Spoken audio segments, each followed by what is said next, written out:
ebigambo bino ng'ab'ebyokwerinda bataka mu maka g'abadde Speaker of Parliament Anita Among agasangibwa e Bukedea. Oluvannyuma lw'okubeera nga basalako amaka gonna aga wano mu kibuga era ne bagenda mu maaso n'okubeera nga bakola search, batuuse mu kyalo e Bukedea. Kyekiddako byonna ngenda kubeera nga mbikuwa.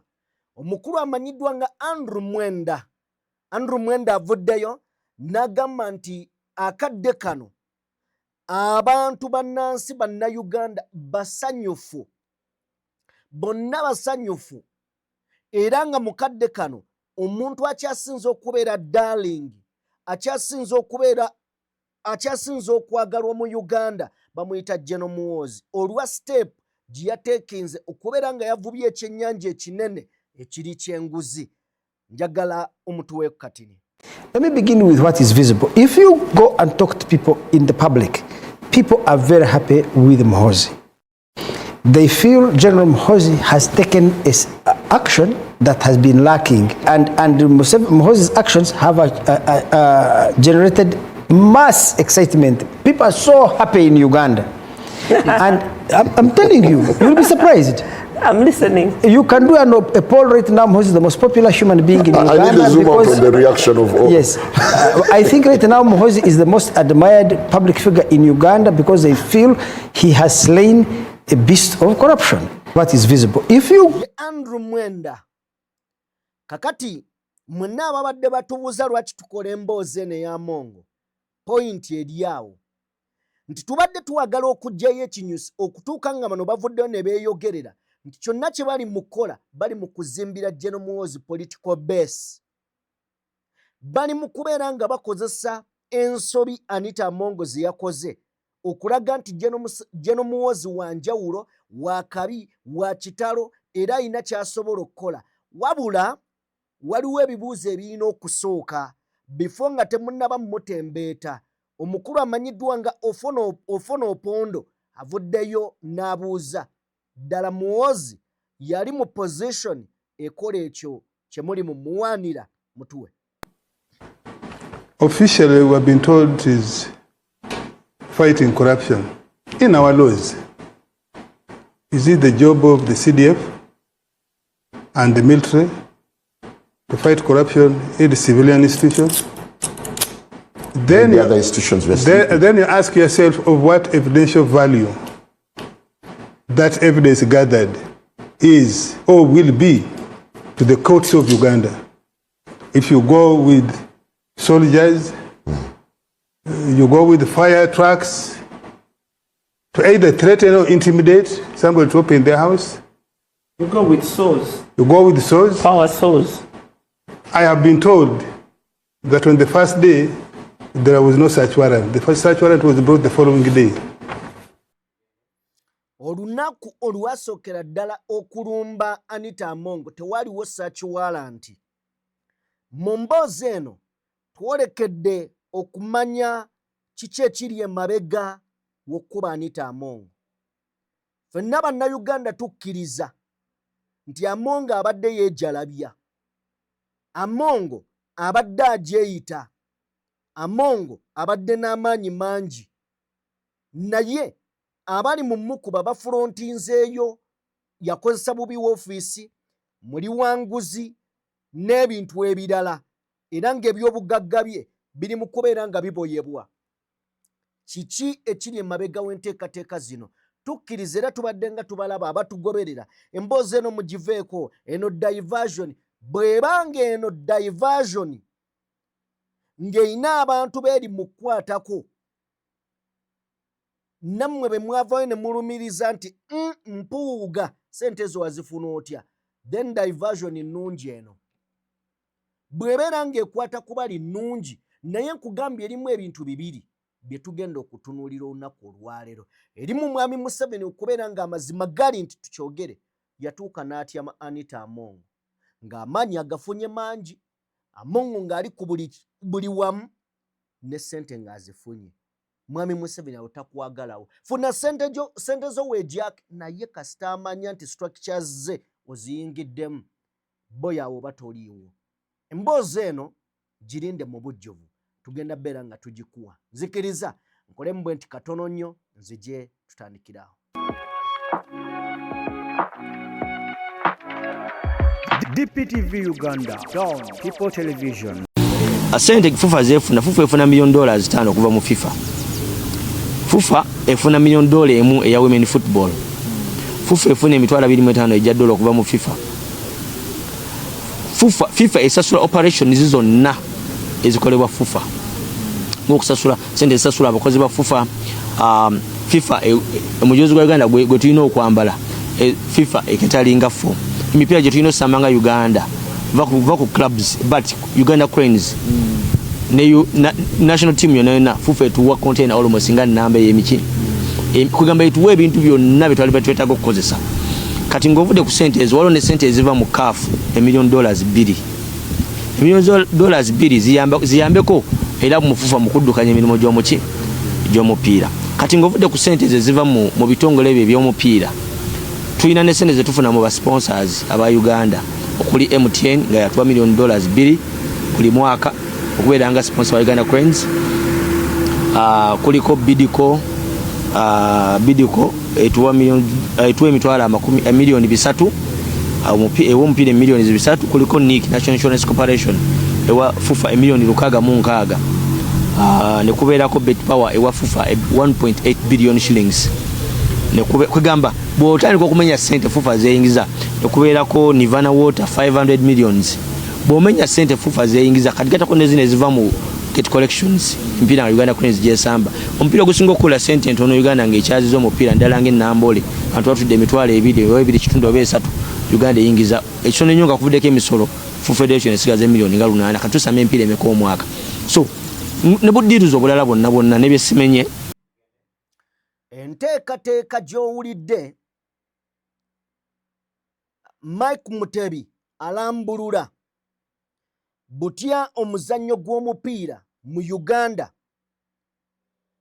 bwe guteekebwamu ensimbi n'aguddukanya Moses Magogo bw'azijjamu.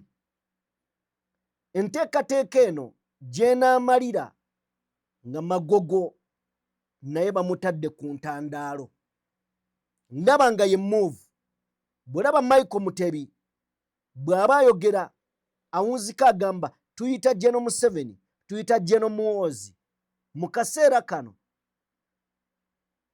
nga General Muhoozi ali mu kwetona amaganza eri ensi n'abamutembeeta bongera okulaga nti ono yaakira mu kubeera ng'alwanyisa enguzi. Oyinza okulaba ng'abantu bangi bakubiddwa ku mutwe. Nga bangi bakubiddwa ku mutwe olw'oli okulaga nti ye enguzi ayagala girwanyisa. Byonna tugenda beera nga tubitunuulira. Nzikiriza nsooke nkubuuzeeko nti osiibyeyo otya yonna gy'osinziira okubeera ng'otugoberera ali mu bitundu by'ensi eby'enjawulo. Mikwano gyaffe mwebale nnyo, mwebalire ddala. Eno ye DPTV Uganda, yenze Sajjime maze okubeera nga nzikalira bulungi nnyo ebigambo wamma tubyogere emboozi egwe amakerenda. Video gimpeere like eyakatwe gattako nga gwe mulundi gwo gw'osoose okubeera ng'olaba omukutu guno genda maaso n'okubeera ng'ate osubscribinga.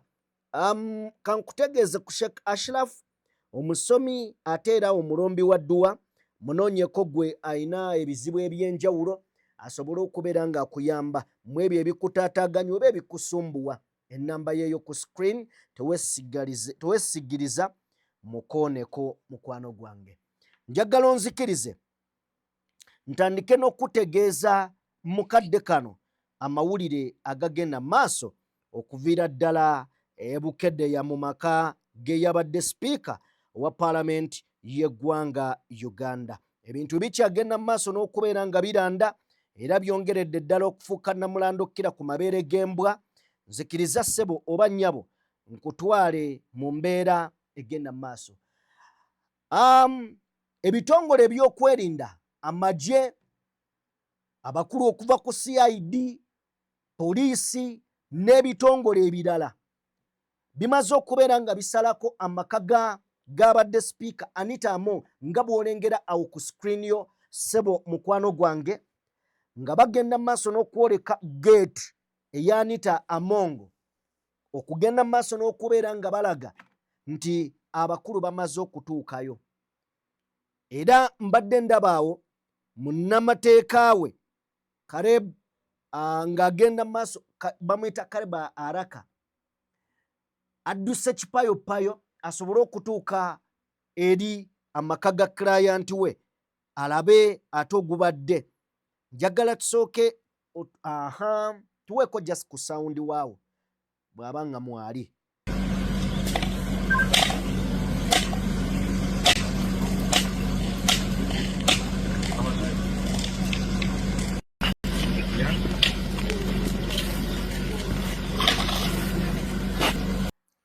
Oyo ye lawyer Caleb Araka, lawyer wa Anita Among ng'atuuka mu kyalo mu maka g'omukyalo Bukedea aga Anita Among ng'ebitongole by'okwerinda bimaze okubeera nga bigazingako wakati mu search egenda mu maaso. Search eno yakatwala emmotoka kumpi 6 namba okuva mu maka ag'enjawulo agabadde sipiika era ng'avunaanibwa enguzi oba oliawo n'okubeera n'ebyobugagga ebitamanyiddwa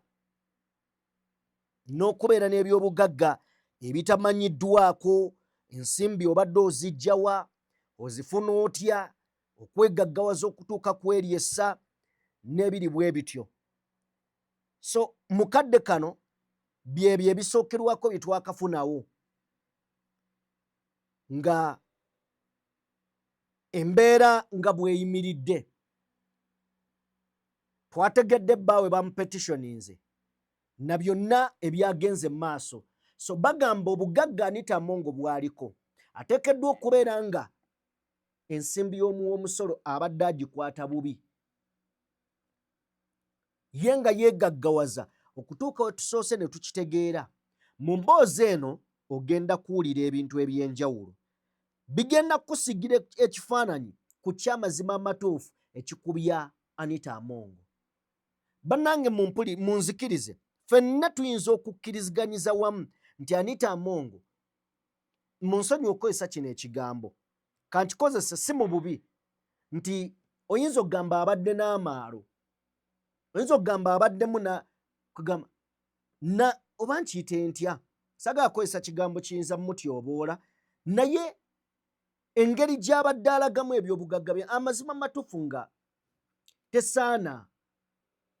Kozi ojja n'obuuza tubadde ne basipiika bameka b'omanyi ebyobugagga byabwe, neggwe n'okwata emmotoka zonna n'ozipersonalizing ennamba, n'okwata amayumba go n'ossaako Anita 1, Anita, okitegeera. So yeerabisizza nnyo. Kati mu kwerabisa ebyo tukkiriza. Wenyimirira wano n'abagamba nti eno diversion, ate era n'enjawukana nammwe mu maaso ng'amazima amatuufu gali nti Among ekimukubya Museveni yamutya. Museveni mu kutya Among ne basalawo bazuukusizeemu General Muhoozi bulijjo gwe bakolera zi birthday bamutunde mu bantu abantu ne bagaana omugula. Omanye ekyamaguzi kye batadde katale ne bakisala ebbeeyi naye ng'oli ajja ne ssente ze n'agula ekyebbeeyi n'alekawo ekyalayisi. Kakati oyinza okugeraageranya bw'otyo General Muhoozi nti amazima bamutunze. Twalaba birthday yatambula eggwanga lyonna, tuzzeemu tulabe ze bakoze birthday run n'ebirala. Balina omuntu gwe batunda agaanye okubukaala. Kobbo katunyangalaza Among, ekisooka ntiisa eri muzeeyi then turaisingireko n'ono. Lwaki bino mbigamba? Njagala owulirize. Tutandike n'akatambi aka Andrew Mwenda nga ayogera ku public eri General Muhoozi kati kino kinyusi mutuwa. Let me begin with what is visible. If you go and talk to people in the public, people are very happy with Muhoozi. They feel General Muhoozi has taken action that has been lacking. There is abuse of public resources in Uganda. There is exhibition by public officials of excessive wealth, and nothing takes place. And for all her strength, Anita Among was the poster child of that kind of exhibition. This has been her issue. People in 2024, they were doing parliamentary exhibition. They were showing her houses, her cars, her things like that, her dresses. So to that degree, his actions have been met with incredible, overwhelming, massive support across the entire country. Andrew Mwenda akugamba nti kuno okusalwako kwe basalako Amongo kuyimiridde ku buwagizi, ku kukunga n'amaanyi Amongo g'abadde alina mu kibiina kya NRM. Era nga gano galeese Mwami Museveni oba gamuleetera okutya n'agamba essaawa yonna omukyalo ono structures zaffe zonna aziyingidde mu kaseera akatono. Structures zaffe zonna aziyingidde mu kaseera akatono. Ono threat. Ne mu kubeera nga Andrew Mwenda akuwa ekituufu ago ge mazima. Kati ng'akuwa ekituufu ayagala ayiseewo ne General Muhoozi gwakugambye nti bannayuganda mwongedde okwagala General Muhoozi. Enjagala gye mumwagalamu eno enjagala esusse. Era bw'ogenda eyo n'ogamba nti owaaye n'obuuza bannayuganda nti muntu ki kati asinga okubeera famous, bajja kunokolerayo General Muhoozi. Era Andrew Mwenda ayongerayo wano nti ono yazze kulwanyisa nguzi. Era yagamba taata fokasi ye eri wali butakwata buyinza bwe. Kasitobera threat eri entebe ye, awo taata wayina obukugu. Awo wayina obukugu. Ne kasita enguzi omuntu asobola ogirwanyisa ye General Muhoozi. Akuuta akadingidi wano n'akubuulira ekituufu, njagala omutwongera awo. I told you there is a convergence of different but compatible pursuits. There is Muhoozi's pursuit of corruption. We must clamp down on corruption. And there is Museveni's pursuit of power. I must clip the wings of any person who has potential to become a rival. These are two different, but they are compatible interests or compatible pursuits. So it is not that each one of them is acting with the same motive. Muhoozi's motive is clear. Ostentatious display of luxury and wealth by a public official is unacceptable. Yeah, but why should he be the one pursuing people who have accumulated? We have systems, we have institutions in place. Well, let me tell you first. Actually, I'm happy you have come. That's the point I was trying to raise earlier. That there is widespread frustration in Uganda with the conduct of politics in our country.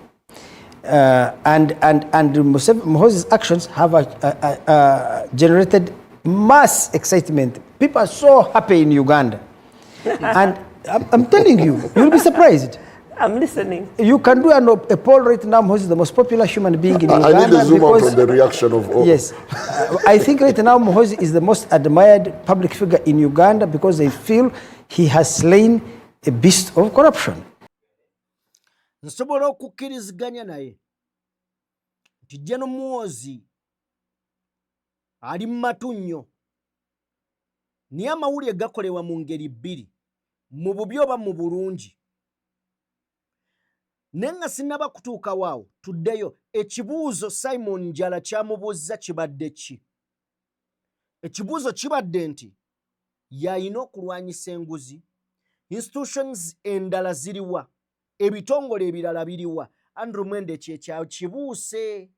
N'akugamba olaba kati ozze ku point gye mbadde nkugamba nti abantu bw'ogenda kati n'okola pause, General Muhoozi ali waggulu nnyo. Ekibuuzo takizeemu Andrew Mwenda. The question was, ono yateekeddwa okukola bino? Tetulina institutions mu ggwanga, ebitongole tebiriiwo. Andrew Mwenda takyanukudde, akyebalamye. Kubanga alina okuyisaawo mukama we, ekyo akyebalamye n'akizza ebbali. Then mu kibuuzo kino kyennyini, Honorable Ofono Opondo avuddeyo n'akimakinga clear. However, Andrew Mwenda ekibuuzo akidduse. Kuba tukkirize. General Muhoozi oba mulungi oba mubi, kale katukifune mu perspective y'obulungi nti mulungi. Yes, kyakoze kirungi. Ekibuuzo kijja akikoze mu butuufu. Yes, kirungi mu butuufu. Bw'oba ogamba nti oli mu kutereeza system naye ng'ate system ogitereereza mu nsobi, kitegeeza byonna naawe by'olambika bifu. Oli w'amagye tokkirizibwa mu byabufuzi. Naye gwe wasazeewo nti tulonze Tayebwa, tulonze both. You as who? Pierre yu kibiina kya byabufuzi? Nedda. Akikulira munnabyabufuzi? Nedda. Then Andrew Mwenda wano toyina kyogamba ggwanga. Wano Andrew Mwenda amazima gali nti tewali kyogamba ggwanga n'ekibuuzo tokyanukudde. Then tusikemuko katono tuddeko wano emabega. Era ku Andrew Mwenda azze n'akugamba, azze n'akusiigira ekifaananyi wano nti General Muhoozi abantu bamwagala nnyo ate ensangi zino olw'ensonga mwongedde okwagala General Muhoozi. Laavu yammwe eri General Muhoozi erinnya buli ddakiika. Eri mubire kati naye yeerengerako. Kale, njagala tufunewo ku Honorable Fono Opondo nga responding on this matter. Mutuwe. Very easy to take somebody to have a conversation from her bedroom. So if somebody takes you that way, I think you would find it irresistible, most likely, not to like that persona, no matter the accusations. 2, officially we have been told is... Fono Opondo bw'abadde atandika, yatandise ng'agamba nti yayogeddeko n'Anita Among olunaku olwajjo ku ssaawa z'abadde 8 emisana. Then ne bamubuuza nti eyo si crime scene, wakkiriziddwayo otya?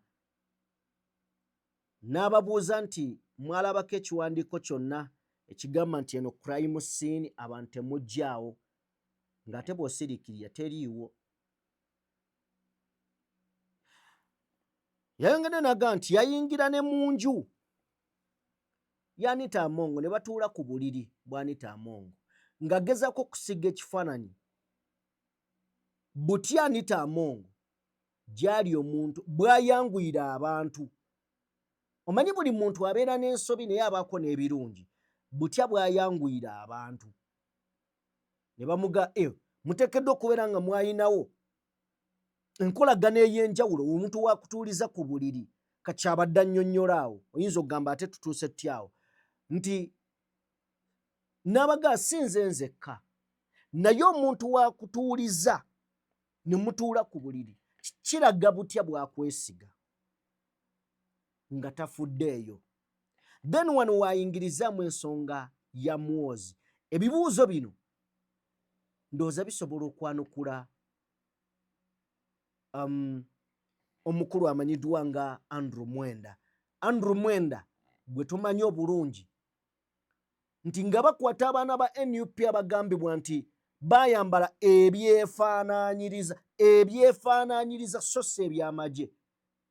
Andrew Mwenda tannakwatibwa era takwatibwangako, yabeera mu by'amagye byennyini ne mu nnyonyi z'amagye.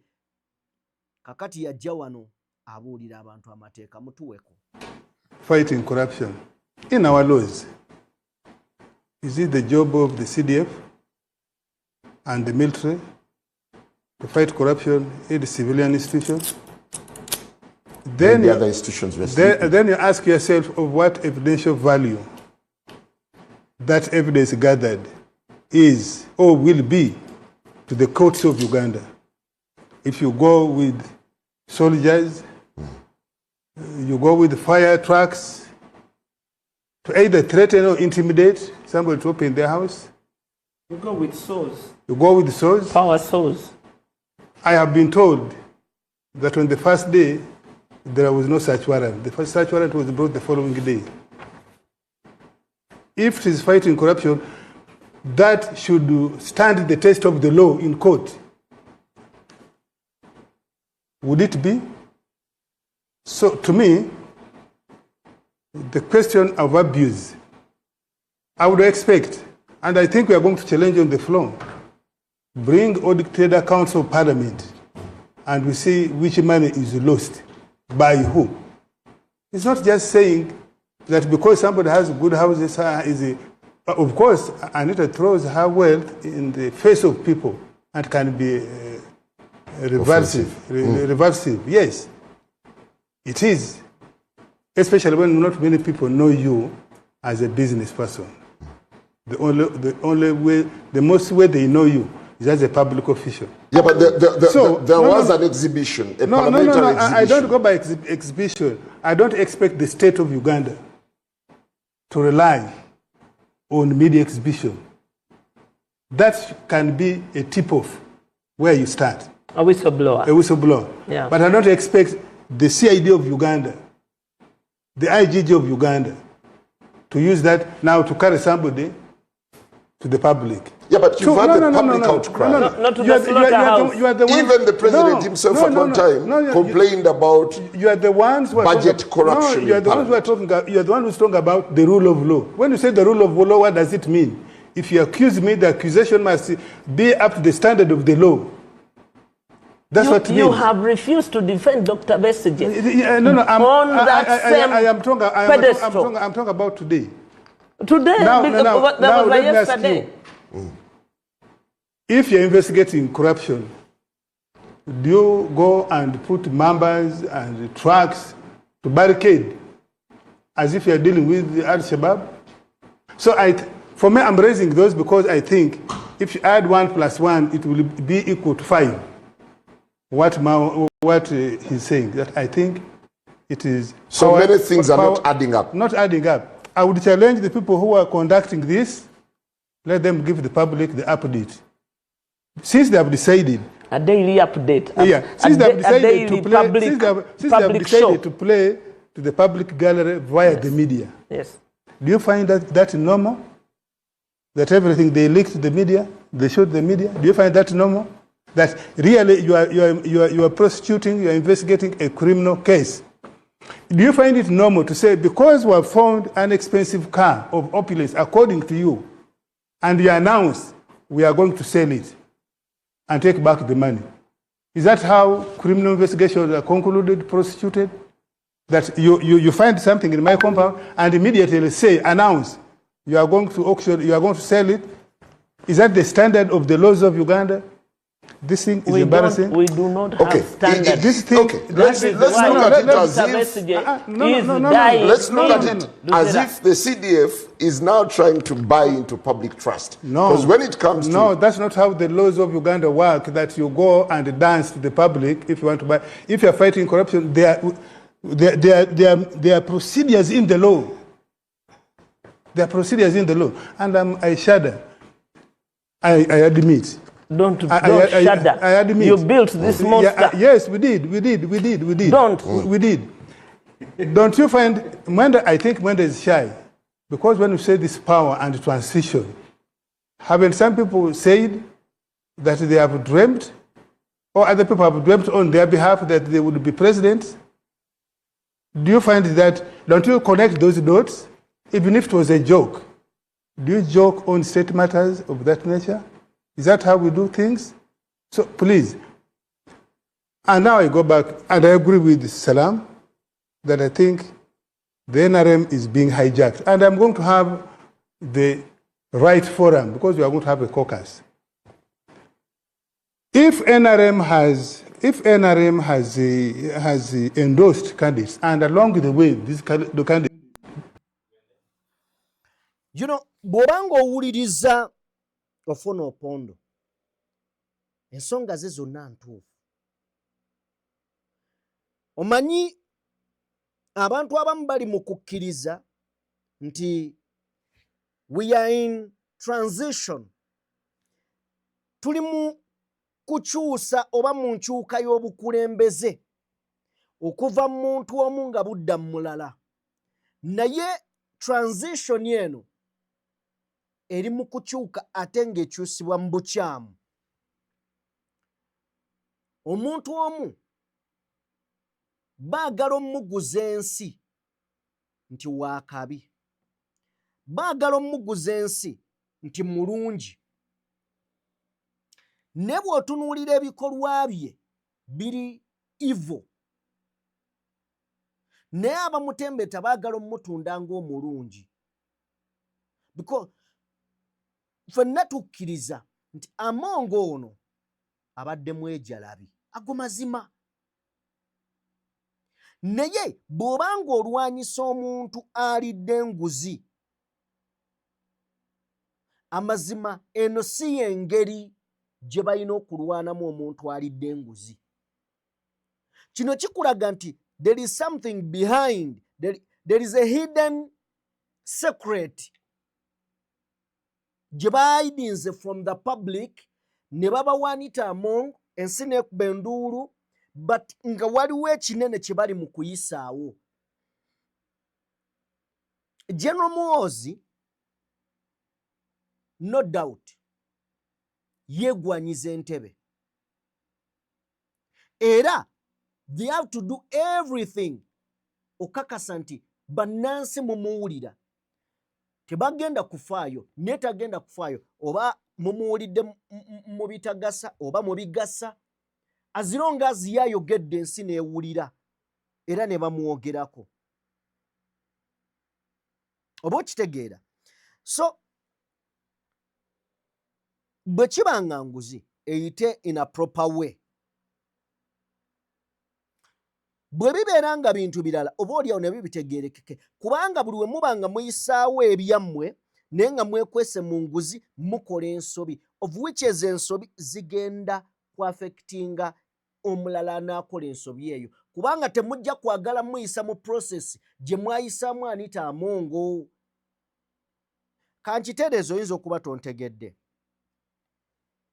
Singa wabeerawo ekituufu n'okola ekikyamu naye ng'okikoze mu layini y'ekituufu, bino by'oba ogenda okusanga.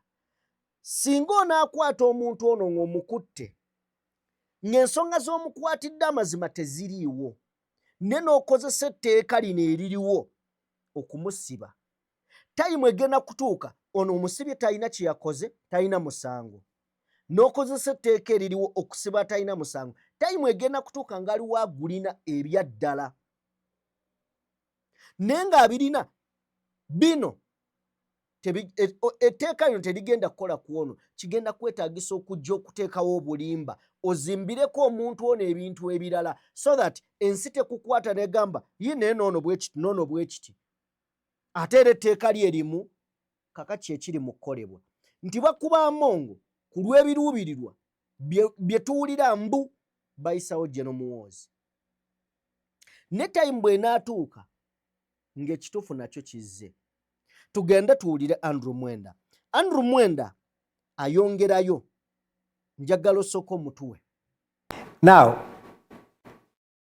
I have seen an article written by Asman Chiyinji criticizing me on this matter for celebrating Muhoozi's actions. And it's insightful. He's very critical of me, and I appreciate his argument that we need to strengthen our democratic institutions, not to allow a soldier to come and run roughshod over them. And Ofonopond is making a similar point. It's a very good point. But that point is theoretical. The practical matter is that the conduct of our democratic process has led us to a place where Ugandans are frustrated with the quality of governance and are looking for a strong person to come and run roughshod over rights, disregard due process, if only he can resolve these things. Now, owulira point y'omusajja ono, amazima agamanyi n'ekituufu akimanyi, naye alina okukuuta akadingidi eri mukamaawe oba bakamaabe. Then Andrew Mwenda y'omu alina waagenze wano n'ayogera ku nsonga era za Anita Among, ku amaanyi ga Anita Among. Njagala osooka otuwa akatambi ako. Ki ekikubya Among? Amongo yafuuka w'amaanyi ayina we yamenye structure za NRM ndowooza nayo tujja kutuukawo sooka otuwe. Parking the Anita Among saga and how it is playing out. Is it more of politics or it's a crackdown on corruption? Andrew, you seem to be fronting a moral equivalence argument that several people have stolen. Why Anita alone? That's no. That's not what I'm doing. You are getting my point wrong. I'm simply saying that the issue we are facing about Anita, her problems is not simply because she stole. I'm simply saying that the critical issue in this saga is that she had accumulated a lot of power that threatened Museveni's power. She had accumulated a lot of influence that threatened Museveni's power, or at least created the potential for her to be a threat in the future, and Museveni needed to neutralize her.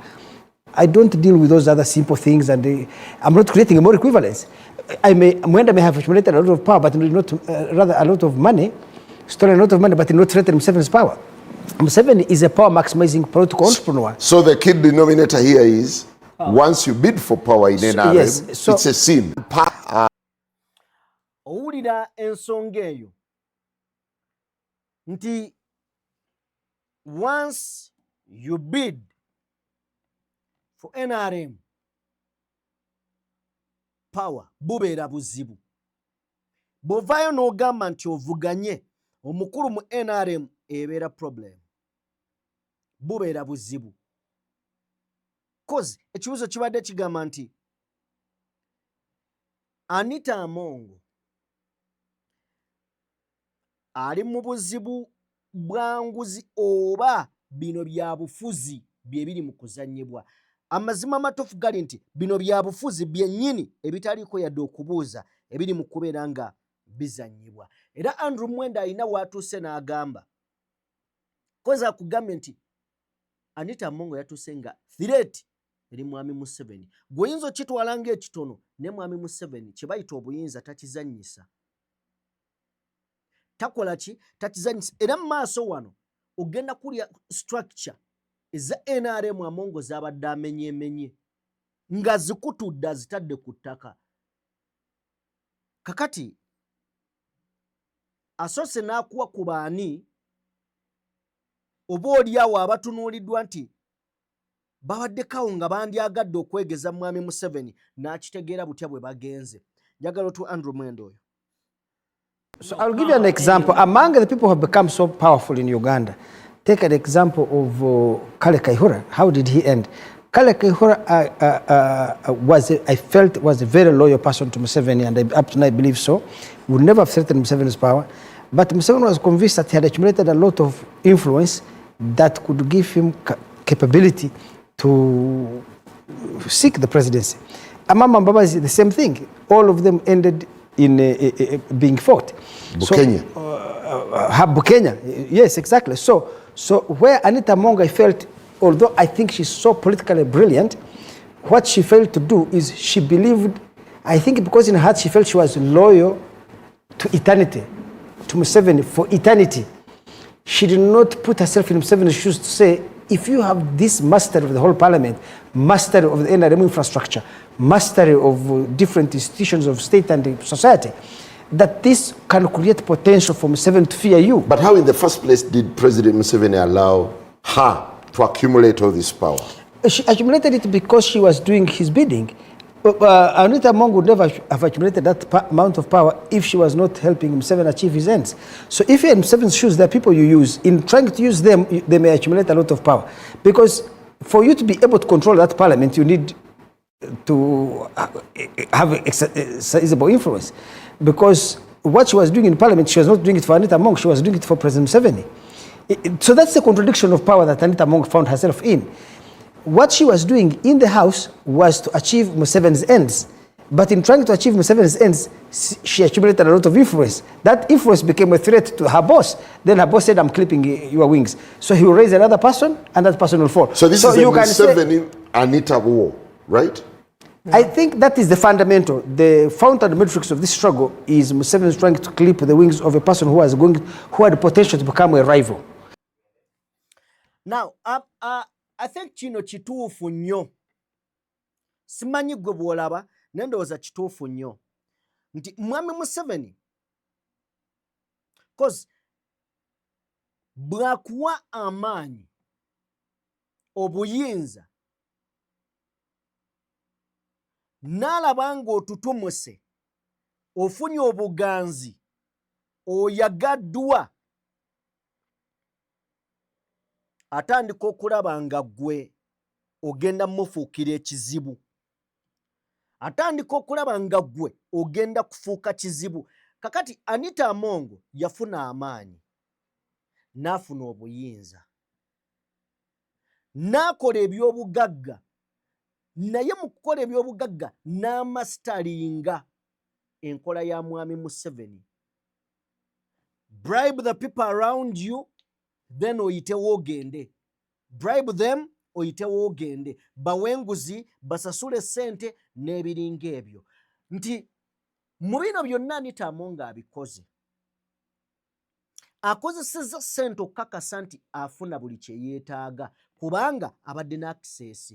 Bamubuuzizza Andrew Mwenda nti bino byonna Anita abikoze atya nga mukama we alaba n'atamukomako.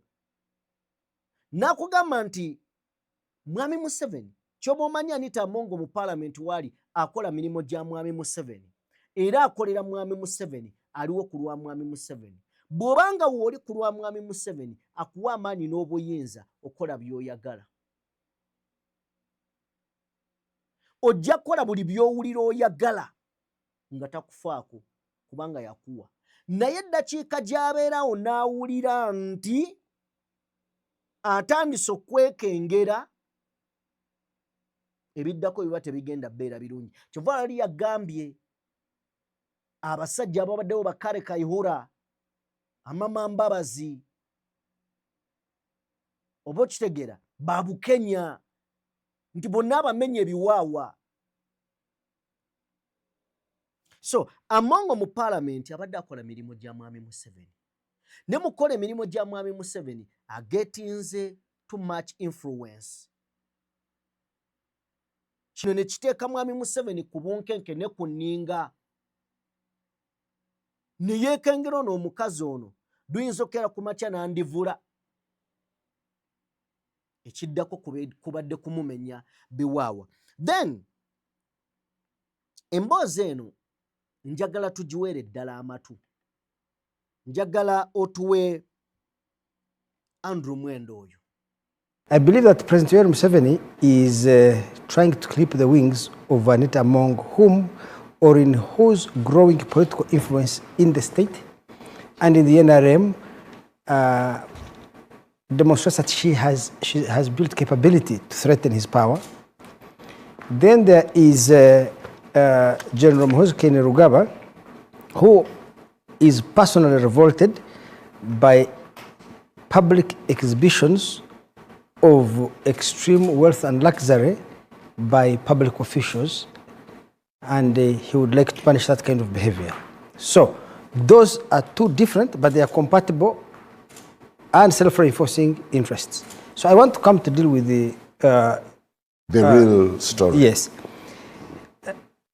I believe that Museveni, yes. I wrote an article on the 21st of March, 2026, this year, in the Independent. It's called the Anita Among Dilemma. And this argument I was making, within 5 years of joining the NRM, Anita Among has achieved complete mastery of parliament. If you held an election for speaker today, Anita Among would get 485 votes, which we had counted out of 529, meaning only 44 MPs were not in her pocket.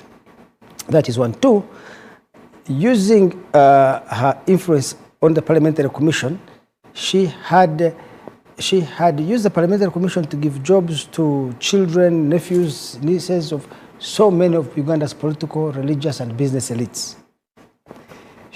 And therefore she was able to secure, and Museveni will tell you this, she had acquired a lot of influence in the judiciary.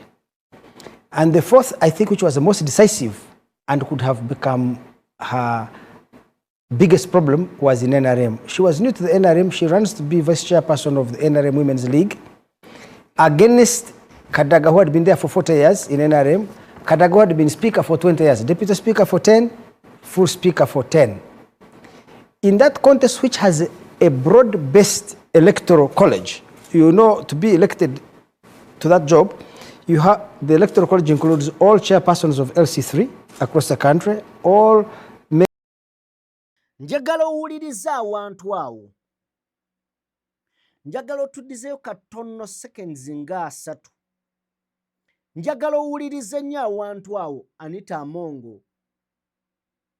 Butya bwe yayingira n'apenetrating okutuuka ku system, ku structures za NRM zonna, from down oba from up to wansi, okuva wansi paka waggulu n'azivunula. Wano mwami Museveni we yarealizingira nti ono omuntu amazima gali nti asusse. Tuwe. Which has a broad-based electoral college, you know, to be elected to that job, you have the electoral college includes all chairpersons of LC3 across the country, all mayors of town councils, municipalities and cities. Then you have to have all chairmen of LC5 and their councils. Then you have to have all MPs, you have to have all NRM leagues for women, for youth, for the disabled, for the elderly, for veterans. So this is the one job which requires you to build a political base across the whole country and across the different segments of society. In that election, Anita Among beat Kadaga by 93%. 93%. 93%. And for me, that was a sign that Museveni would not be comfortable with this kind of influence that Anita Among has. You have complete master of parliament, you have captured the entire NRM infrastructure, you have all these elite constituencies, you have one, you are powerful in the judiciary. Many people are saying she had started building constituencies in police and maybe security services, you don't never know. Now, I want us guys to put ourselves in Museveni's shoes. I have personally had a couple of conversations, I think twice, with Anita Among. And I went to her home to express to her also this specific concern, that you have grown too much influence and you are too powerful, and that would threaten Museveni. She said she is a very loyal Museveni person. She told me her story and said, this man Museveni made me. I can never go against him. I am inclined to believe that Anita Among was sincere and that she was very loyal to Museveni. Now, of course, I have to put myself in Museveni's shoes. Amazima amatuufu gali nti Anita Among abadde tasobola kuwona. Ng'omaze okuwulira ekyo Andrew Mwenda kyagamba, Among yabadde tasobola simatuka unless nga bazzeeyo ne bamuteeka ku level etakyayina ago maanyi, then ne bamuleka okuggyako nga bamutadde ku level awo we balaba nga takyayina maanyi. Naye kino Andrew Mwenda kyayogerako, Mwami Museveni yakuba nakutula n'ebiwaawa. Kati ate obuzibu, Mwami Museveni ng'akyakutadde wano, waliwo abaabuukidde Among okumufunirako kwegamba ettutumu n'okuzimba political base yaabwe ya General Muwoozi. Tuwe. Museveni is a power maximizing political entrepreneur. He should be, and is a gorilla at the same time, he must be able to look at his threats in advance and neutralize them before they materialize. So for Museveni, first it is intentions. Assuming Museveni believes, like I do, that Anita Among is sincere, Museveni has to have caution. He says intentions, first of all, are difficult to know because they reside in our minds. I can lie that I'm loyal to you and I will always be there for you when I'm not telling the truth. I'm just hoodwinking you. But let me assume that Museveni, like me, believes that Anita Among was sincere. Museveni will say, okay, the issue is really not Anita Among's intentions, it is Anita Among's capabilities. Because our capabilities can change our intentions. As this lady accumulates all this power and influence across the entire state machinery and the society, which is both NRM, which is a civic organization or a political organization, and these elite constituencies, these capabilities she's developing may in future tempt her to seek the presidency and threaten Museveni. So it is in Museveni's interest to clip her wings in time. Now, of course, there is another thing there. You know, when you're in the government, and people who read these things, they may now go and manufacture fake intelligence and tell the president, now she has mobilized Ofono, now she's mobilized General so and so. They can also sell other stories. And Museveni may act on the basis of that intelligence. Yeah, but Andrew, if I could interject here. You seem to be making it more political. Yet, apparently, the narrative of illicit wealth and stacks of money seems to be carrying the day. Well, you see, again, in 2024 April, I wrote an article. It's called the Museveni Anita Among bromance. You should go and read it in the Independent, because these things are not new. It is you who is thinking they are new. I wrote at that time saying that, you see, Anita Among's problem is not that she was a thief or that she stole money. That is a small side effect of her management of parliament. Anita Among was taking a lot of money out of parliament, not for her personal use, but to help Museveni build a political base, to help Museveni pass legislation in the parliament. It was really a political slush fund. It is true she crimped off part of that money, a small percentage of it, to indulge herself in gorgeous mansions, in luxury dresses, and expensive cars. That is a temporary side effect. And now I understand human beings were driven by emotional stuff. The personal takes precedence. So when we are discussing corruption, you are much more concerned about her Rolls Royce, which was a gift I think given to her for free by somebody, if I'm not mistaken. She told me this is a gift. And by the way, I should tell you, it turns out that when somebody gave her that Rolls Royce, she informed the president, should I accept it? The president gave her, go ahead, you can accept it. Even though, you find that credible? I would not be surprised that if it were true. And Museveni even offered to pay taxes on it. By the way, I should tell you, Museveni is a much more sophisticated political animal than people think. Remember, Museveni is a gorilla. And Museveni, if you want to know him, is like Lucius Cornelius Sulla, an ancient Roman statesman. He's half fox, he's half lion, half fox. But the fox in him is more dangerous than the lion. So, remember 2024, the president told the world, when these accusations emerged, he actually told the world that he is the one who gave Anita the first big cash, 2 billion. Do you remember that? And said, I also gave her 200 herds of cattle. And I've returned to her home in Bukedea, and she now has 2,000, meaning she's a good herdsman. And then the president said, he also gave other people, he mentioned them and said, they don't have those cows. And so, in his view, he said... So, to continue with my... So I just want the point I was making... believe that it's possible that the president actually gave a nod that this vehicle... And the president has... You remember when we had the dispute over Chagulanyi's... Bulletproof? Did it? Who cleared it? So anyway, Museveni is a much more sophisticated and complicated personality. That's why he has run this country for 40 years, yet no president had ever succeeded in doing more than 8 years. So what happens is that I think the issue, therefore, was not her wealth, her ostentatious exhibition of luxury living was used, and I predicted it in 2024. You should read my article, the Museveni Anita Among bromance, that this was her luxurious living was a rope she had given Museveni to hang her. Now, there are two aspects of that rope, in the sense that she could have done those things because she has an unrestrained appetite for luxury. But she could also have done them to say, Museveni, look, me, I am very vulnerable. Anytime you want, you can take me, in which case you are secure.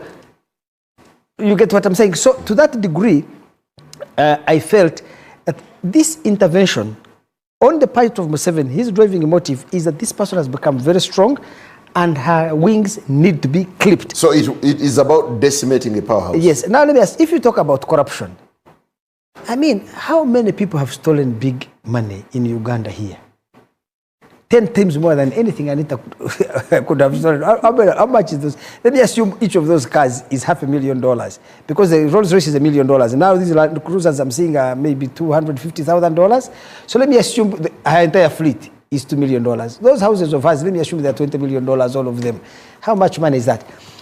But there are people who have taken out of this country much, much more money than that. They have never been attacked. So I think Anita Among made one big mistake.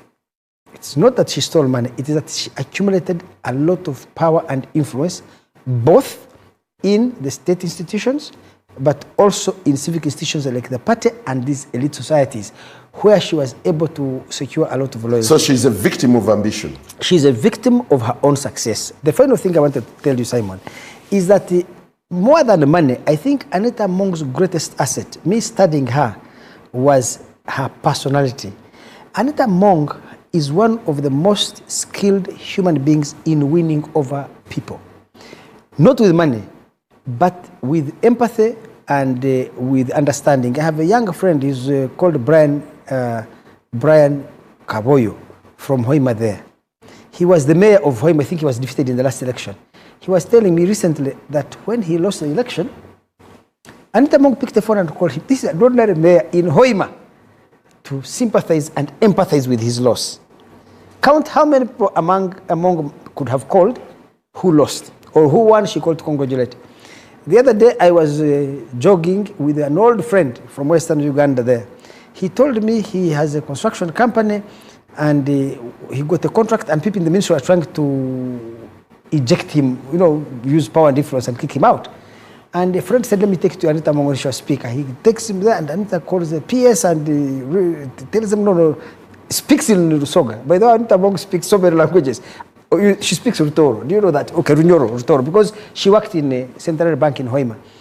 Okay, not so much Rutoro, but she speaks sufficient Rutoro to pass by. So she speaks in Rusoga with this PS and the man's contract is restored. She never asked for anything.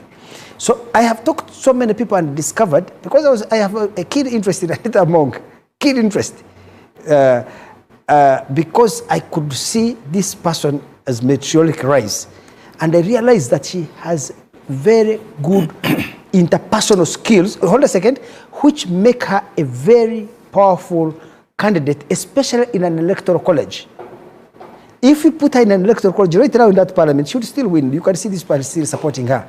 So the final point I was going to make about Anita Among is that as she accumulated a lot of power, she was naive not to realize that Museveni would be scared, not by her intentions. She believed her intentions were pure and she would never threaten Museveni.